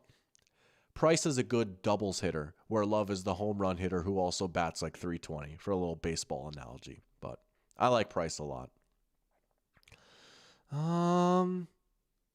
Okay, one more guy, and then we'll get to some of the deeper dives. Zion Young, again. My Zion take is he's a dog, man. Again, might not be the craziest pass rusher ever, but he is just so mean and nasty and so good at playing the run. That matters a lot to me. He could sneak into the back end of the first round, and he's a good pocket pusher too. He's a good ethical hooper at edge. Oh, I've seen some Zadarius Smith comps for him. I like that. I love Zion Young. I love his game. There we go. But that is looking at Daniel Jeremiah's top 50. We didn't get all 50 guys, but talked about a lot of the big ones. Gave my thoughts. Some stuff to keep in mind for when I do the Doc Mock next week. And now we're going to get to the sicko part of this, where we're going to dive a little bit deeper, right? DJ's big board only went to 50 deep. We're going to be going a little bit deeper, talking about some of the day 2 and day 3 guys that I like, kind of mining for gems. And there's a few guys that I want to talk about on here. We'll just hit them briefly, but some guys I want to share my takes on, and then some guys it's like, man, I like this player a lot. Let's do a little bit of scrolling. Like, I'm going to have to do some hunting. Emmanuel Pregnon not being on Daniel Jeremiah's top 50 kind of surprises me. He's like a borderline first rounder for me. I almost don't even want to include him in this because I think he probably will go in the first round. Even 40 on the consensus big board feels a little low. Just a safe player. Good all-around guard. Safe. You know what you're getting. But sometimes that's a good thing. Let's see. Okay. Eli Stowers at 52. So for those that might have seen my TikTok or my short, Eli Stowers is a consensus tight end too. He's not my tight end too. I very much think that... I'm sorry, he's just like a big slot receiver, and that can be cool, but like we're kind of kidding ourselves if we're going to say that like, oh, he's a tight end. Like, I'm sorry, he just really does not offer that much as a blocker. I think some of the receiving gifts are intriguing, and I think if you are honest with yourself and you say, hey, this is like slightly faster Mike Gesicki, that's great. But also, as we've seen with Mike Gesicki, I mean, he's a guy that I've liked for a long time, but like he can't get on the field because he can't line up in line. Like he can only play the slot. And if that's the case, you're competing with actual slot receivers for targets and snaps, you know? I do worry that Eli Stowers might suffer the same fate a little bit. He's not my tight end too. I see the upside, but also I see a very real downside with him.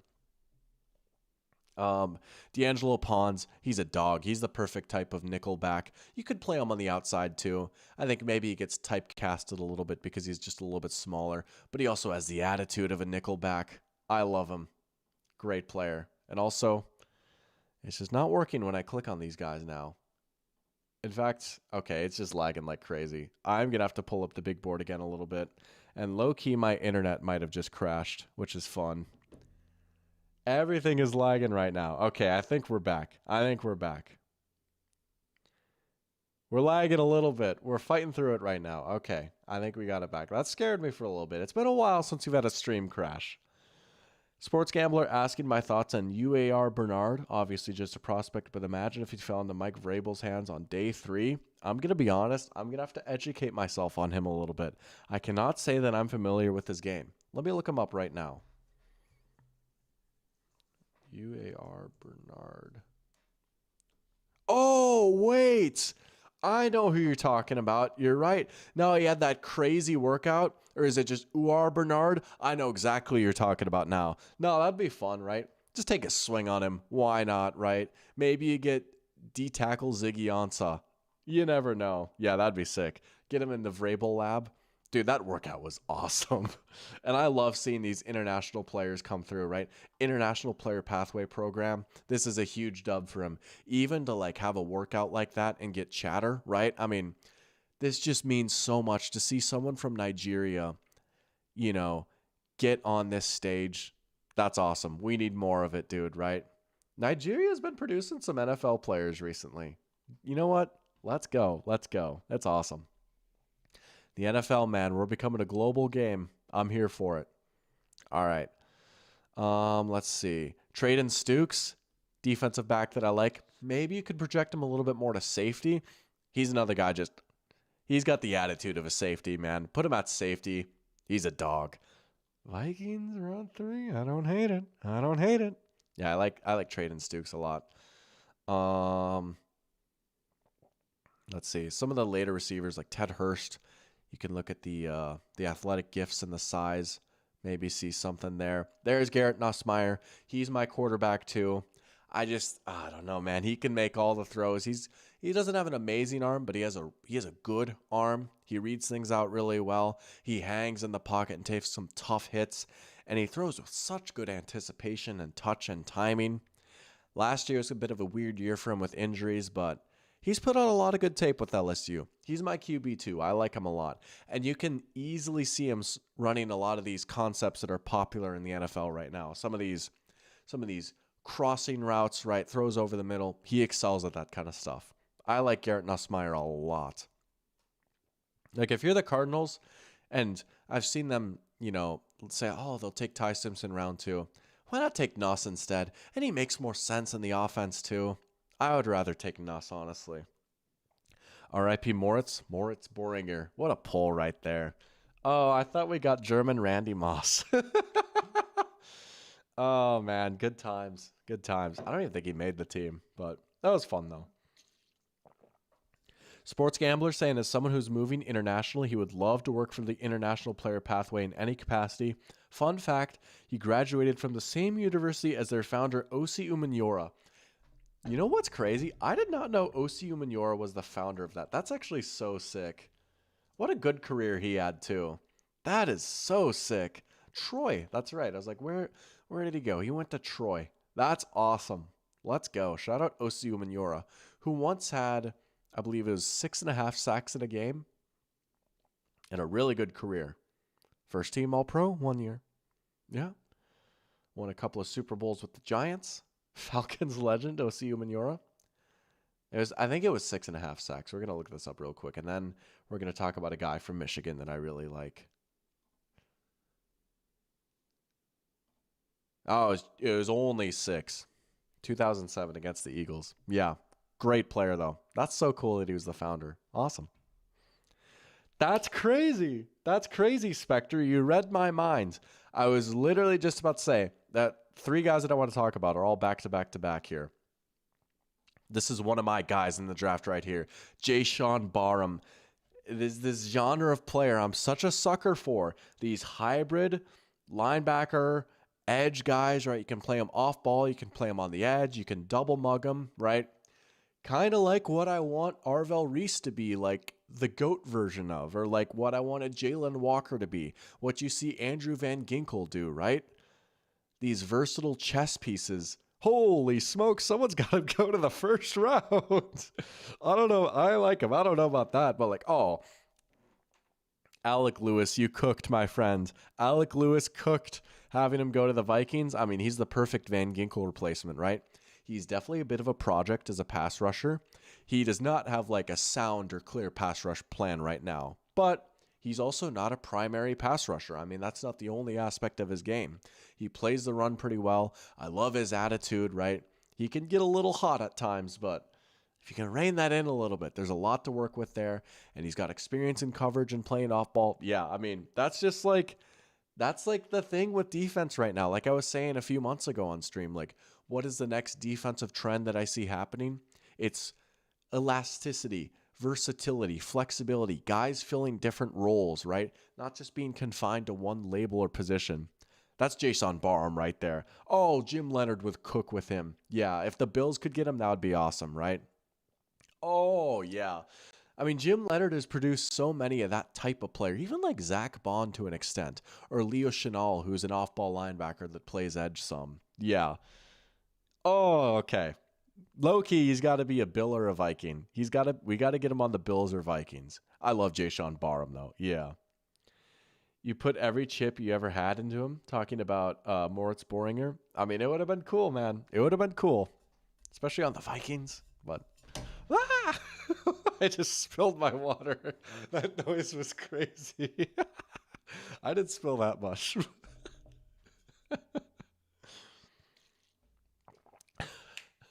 Bryce Lance. I said we were going to talk about 2 NDSU players. We will. Bryce Lance. I think 3rd round is probably pretty appropriate for him. I don't know. And I say this as someone who's very pro Bison. Horns up, right? Shout out Fargo. Oh, obviously Cook with Mike McDonald. That's just a given. Or Jesse Minter. I mean, yeah.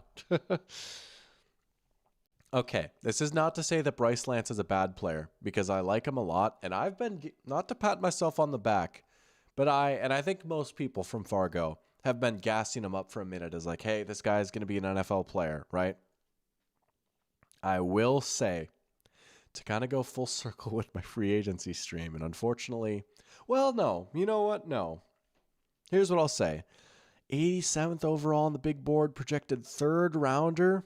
Not to be nitpicky, I do think I might feel a little bit better about him as a day 3 player than like 3rd round. Like I think if we were looking at like 4th round, 5th round, I feel a little bit better. 3rd round in the top 100, look, there's plenty to like. He's got great athletic tools. He's got good size. He projects to be a great like deep threat X receiver. And as I was kind of saying, like, okay, to go back to like full circle talking about free agency, I think the ideal comp for him is probably Alec Pierce. But it's also important to remember that before he was a $28 million a year man, Alec Pierce was drafted. He was in the 2nd round. Okay, he went a little bit higher than I thought he would, right? But Alec Pierce, even with that, I mean, he did not necessarily come in and just like play a ton right away. His role was pretty limited. And I do think like when you look at Bryce Lance, he wins on goes and posts, and there's not a lot of refinement to his game outside of that. He's also a little bit older at 24 years old. So he's maybe a bit of a one-trick pony. It's a great trick, but I don't know how much else you're going to be able to get out of him outside of like, wow, he's a great deep threat and he can dunk on guys. And like, you know, his ceiling might be like an 800 or 900 yard season on like 50 catches, and that's awesome. But like, you know, I don't know. So I say a lot to say, I like Bryce Lance. And again, not to like make myself the king of Bison football or whatever, but I will say from the jump, when I've been talking about Bryce Lance, it's like, yeah, I think he's a great, like, beginning a day 3 guy. Maybe I'm splitting hairs too much, being like, 3rd round, he should be 4th round. But like, you know, I'm very excited about him, but I'm also trying to temper my expectations a little bit. He just might be a little bit more limited, you know? And like, I mean, look, the Bison knew what they were working with him, because their offense was just run the snot out of the football and bash your head in. And then, oh, when it's time to pass, we're chucking it deep to Bryce and you're not ready for it. And he's going to go get it, right? But he's good. I say all that to say I like him. He will probably have a more successful career in the NFL than his brother, unfortunately. But that's probably how things are going to shake out. But, oh yeah. Bison have produced fine coaches as well. Absolutely. You know, shout out Chris Kleiman, shout out Craig Bull, shout out Matt Enns, who's over at USC now, I believe, right? Oh my gosh, I'm blanking. There's another guy I'm thinking of right now. Gus Bradley went to NDSU. That's right. That's what I was thinking of. Gus Bradley, NFL legend. All right.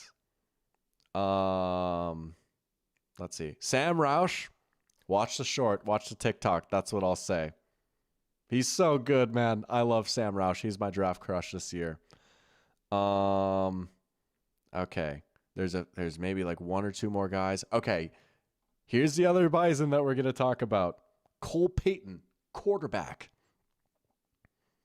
Here's my take, and I've heard a few other people say this as well. I honestly think Cole Payton's best shot at success in the NFL is to try and be the next Taysom Hill. He's just such a freak athlete. He's such a good mover. He's got good size. I don't think he's like that great of a quarterback, to be honest. I think he's very Tim Tebow coded. He's kind of like Bison Tim Tebow in that he's a freak athlete. He's got a great build.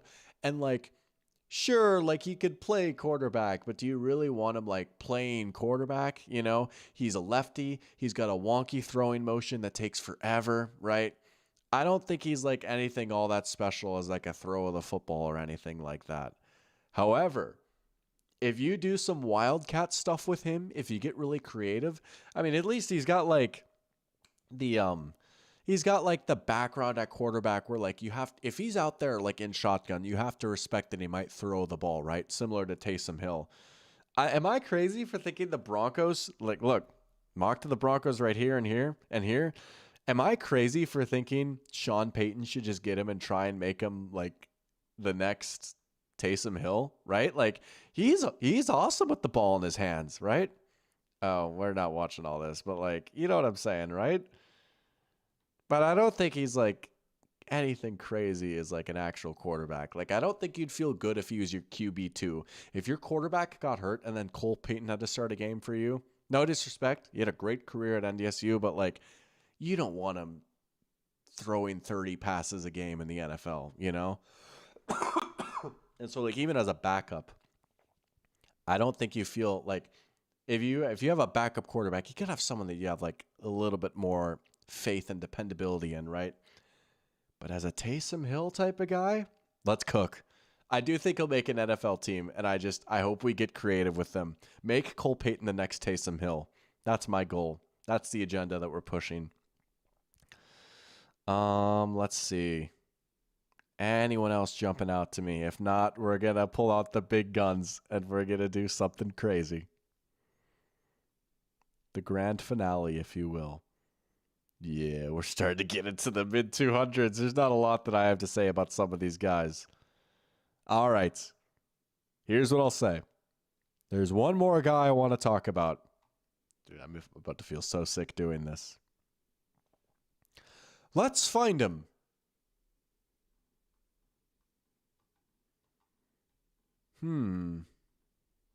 Let's keep scrolling. Where is he? We're still scrolling. Wait, UND? Hold on. That's not what we're looking for. We're still scrolling. Let's try name searching. Wait a second. This can't be. Let's filter by position. Oh my gosh, he's not on the consensus big board. That's crazy. He's not on the consensus big board. He ain't even on here. But I tell you what, he just might be making an NFL team. What you know about Jack Strand, quarterback out of none other than Minnesota State University Moorhead. What you know about the MSUM Dragons? This is a school that I grew up like 15 minutes away from. I know people that went here. I have family that went here. And you will not believe my shock when I saw people talking about, hey, I've been watching MSUM Dragons tape trying to get a beat on this Jack Strand guy. And so I dove into him a little bit. He's a D2 legend. I'm telling you, he might get taken in like the 6th or 7th round. And if not, he's going to make someone's roster as a UDFA. Someone is going to take a shot on this guy. We are looking at a dude with NFL size, 6'5", 240 pounds, cannon arm that can make all the throws, hangs in the pocket, got good athleticism. He went to the Collegiate Bowl, which is like the third tier of the Senior Bowl or whatever. There's like the Senior Bowl, then there's the Shrine Bowl, and then there's the Collegiate Bowl. Didn't play a lot there, but he got invited, you know? And you might be thinking, D2, like, doctor, that's crazy, right? D2 quarterback, what are we doing here? You know what? Tyson Bagent was D2. He's still hanging around in the NFL, right? I'm not going to sit here and tell you, like, secret starter unlocked, right? Next Tom Brady dropped? No. But what this would mean to me personally, even though I didn't even go to the school, someone from MSUM to maybe make the NFL is just wild to me. And you might be thinking, man, D2, man, he better have dominated. If we're talking about a D2 guy, he better have been nice. Get a load of these stats. Get a load of these stats. Let me pull them up here. Most recent season was a finalist for the Harlan Hill Award, which is the D2 Heisman. 3,500 yards, 42 touchdowns in 11 games. If you average out his career stats on a 17-game pace, so essentially like adjusting for what it would look like in an NFL season, you're looking at a guy who's averaging about 5,000 yards a season, who's averaging like 38 touchdowns a season. He got asked to do a lot at MSUM. They put a lot on his plate. Look at that. He's getting some chatter here. Let me see if I can find it. He uploaded his own tape to YouTube, and I was watching that while I was at the airport. Where did it go? I might just have to look it up on YouTube. Jack Strand YouTube. He uploaded it to his own YouTube channel, and I'm just going to like play it for a tiny bit. Low key, did the SUVs pull up? Did it get taken down? No, hold on. Did it get taken down? He also had it in his Twitter bio. Let me see if I can find it. Oh, this is going to be heartbreaking. It might just be on his Twitter too. Jack says he likes the name Jack. Oh, yeah. Let me see. Did it get taken down? Nope. Look at this camera angle. But look at the kid rips it. Look at him ripping it down the seam right there. Like, look, I might sound psychotic again. He's not going to be like a starter, right? But he might make a team because he's just got like so much to work with. He could be a high upside, intriguing backup, right? Look, I don't care that this is D2. He hangs in the pocket, top of his drop, rips it. Like, that's a tight window. That's an NFL throw right there, you know? Maybe you can nitpick his mechanics a little bit. He doesn't have the cleanest throwing motion ever. The kid rips it. The kid rips it, dude. Maybe I'm overrating him because he went to MSUM, but also he got stamped by Nate Tice, and that means something to me. I'm telling you, dude, don't be shocked. This is a reason to watch day 3 of the draft here. You see Jack Strand get taken. Whoa, D2 guy. You heard it here first from the doc. Get this man on an NFL team. The kid rips it. Oh, the kid rips it. Let's go. All right. Anyways, I just think that's so funny. He posted his own tape on his own YouTube page. I mean, that's how you got to get noticed, right? Let's go, baby. Jack Strand. I'm telling you, he's getting NFL buzz, even though he ain't even on the consensus big board. Shout out the Dragons. Shout out Minnesota State University Moorhead. Oh, man. Pee Wee Jarrett? Who's Pee Wee Jarrett? I got to look that up now. Or maybe you're trolling or something. Or maybe this is something I'm missing. Pee Wee Jarrett. Oh, okay. This is a real person. American former professional football quarterback. Played for the Ellsworth Panthers, Iowa Central, and the West Florida Argonauts. Okay. Where's Ellsworth? Ellsworth, Maine. Let's go. Oh, looks beautiful. Looks beautiful. Anyways, that's how we're going to wrap things up right there. We got to hit the big board. We got to dive a little bit deeper on some of these other later round guys that I wanted to talk about. This is a nice little draft preview. Like I said earlier, not a mock draft. That's coming next week. Same time. The Doc mock will be back. First round mock, maybe second. We'll see. I might put a little bit too much dip on my chip with that. But for sure, a 1-round mock draft. I'm fired up for it. I'm fired up for draft season. It was super fun to be back here today. Hope you guys enjoyed the show. And as always, I appreciate y'all so much for tuning in. Hope you guys liked the video too. And I appreciate some of the love that I got from that, right? And again, if you're new here, we stream almost every week. We have a lot of fun doing these. Highly encourage that you check it out. Check me out on Twitter, YouTube, TikTok. As we said, we are going to... Aura ruined. As I said, we're going to keep it rolling. And with that note, I sound like a smoker. You have a good night as well. Appreciate you as always. And until next time, the doctor is out. Y'all have a good night.